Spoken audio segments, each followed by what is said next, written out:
Jonathan McClory to say a few words.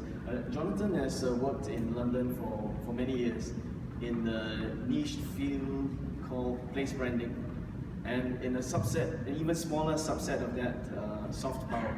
And he is the architect and author of the Soft Power 30 report, which ranks the top 30 countries in the world based on their soft power.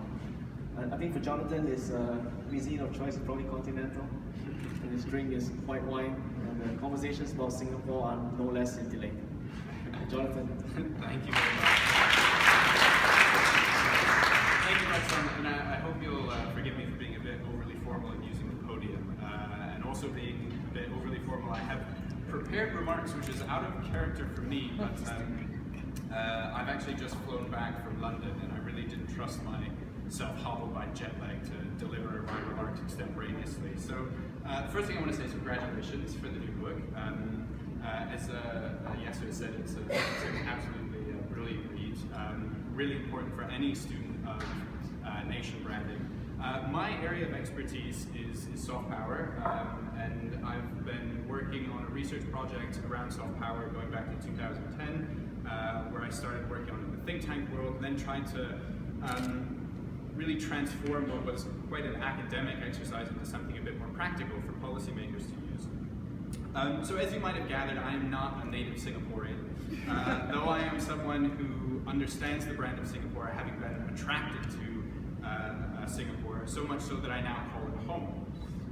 So having been won over by brand Singapore in the most fundamental way, having actually moved with my family here, I thought I would share a few thoughts about the little red dot that this angmo has gathered so far.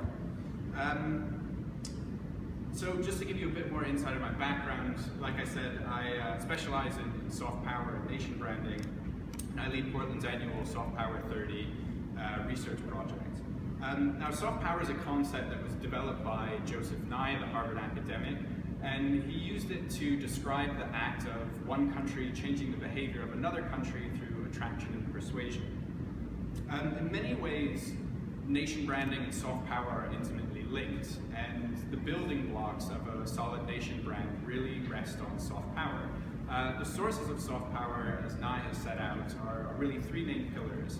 So the first is political values, as well as the quality of public institutions that deliver services and regulations for their citizens. It's culture, which is both high culture and low culture. And it's foreign policy as well, the extent to which a country is seen as being a force for good or a force for ill in the world. So areas of soft power, as I said, make up the building blocks of a country brand. And at the same time, a compelling country brand is a source of soft power as well. So a country that uses its soft power well, should have a decent nation brand. Now, when we turn to Singapore, it's already been brought up that really Singapore's biggest strength in terms of soft power is its economic model, essentially. So I don't mean the total output. Is that not working? Okay, sorry. Is that better? Should we take that from? Okay. That's better, yeah, okay. Sorry, so not economic output. We think about China's economic output, it'll soon be the largest economy in the world. That's more hard power. So what I'm talking about with Singapore is the quality of the model and how it's friendly to enterprise. This is borne out in media coverage across the world, and it also shows up in our Soft Power 30 index, where Singapore does strongest in our category for enterprise and innovation. Now, in the world of Brexit and Trump and all of the uncertainty that comes with those two things, that's not going anywhere. So Singapore's strengths are always going to be primarily around being enterprise friendly and having strong human capital capacity for innovation. However, what is not really cutting through and what Singapore does have to draw on are the smaller aspects, the rich cultural heritage of Singapore. And this is something that I think that Buck Song has touched on as well, that really should be used to drive Singapore's brand. So the rich multiculturalism, the heritage aspects of Singapore really should be greater soft power assets than they are, and that currently show up in our own index of soft power. So unlike some big cities where culture is defined by big sprawling museums or huge monuments, I think Singapore's culture is best experienced at the street level. So it's the Roti Prata place around the corner. My favorite is Al-Falah Baraka in Joo Chat. Or it's found in Peranakan architecture of shop houses. Or even on the more contemporary side in new innovative cultural spaces like the Gilman Barracks. So these assets, these smaller assets, should be used in future branding efforts. Now, I can certainly attest to the lack of a nuanced understanding that many Westerners have of Singapore. Buck Song, you brought up the issue of chewing gum and caning, and I can certainly tell you that even amongst educated Americans who talk to them about Singapore, those two things are bound to come up, which is deeply frustrating. And I think while people understand the business side of Singapore, it's still those stereotypes that they come back to, and the small cultural assets haven't really cut through yet. And that's where I think perceptions of Singapore will change if people can get to know those a bit better.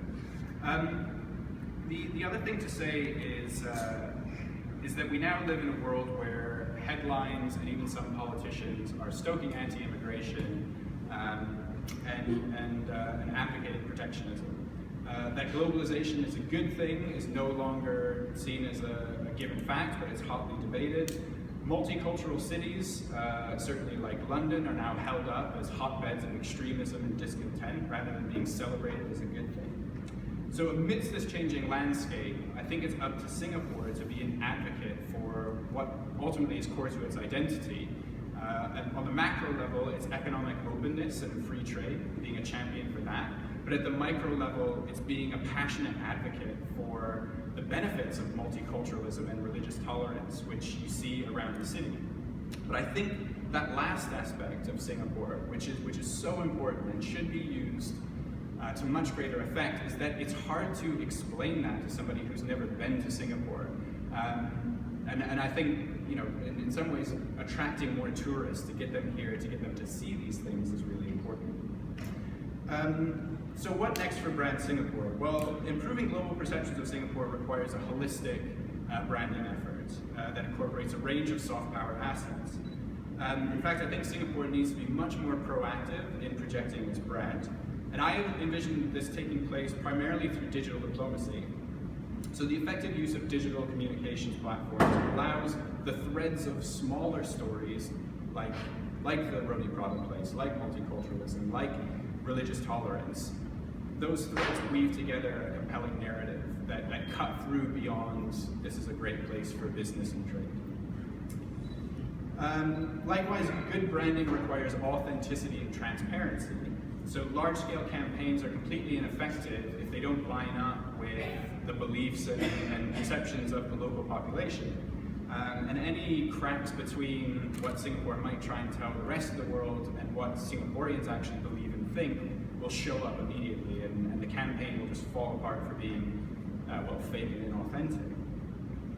So the future of Brand Singapore needs to build on what it does well, leveraging its strengths around its reputation for economic competitiveness. However, Singapore needs to tell a more emotional story that draws on the smaller, more authentic aspects of Singapore and its brand. Those are the things that uniquely differentiate a city-state. So as Buck Song, as his book rightly highlights, I think Singapore's brand has a bright future.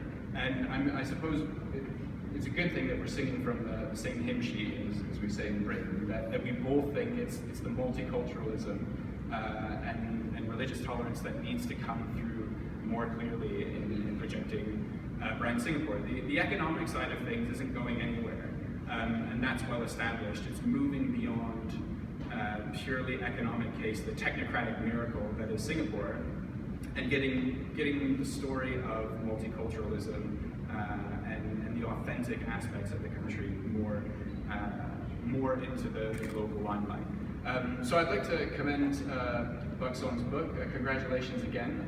It definitely should be really read as a policy brief, I think, for the Singaporean government, but also regional governments as well. So thank you again and congratulations. Thanks very much.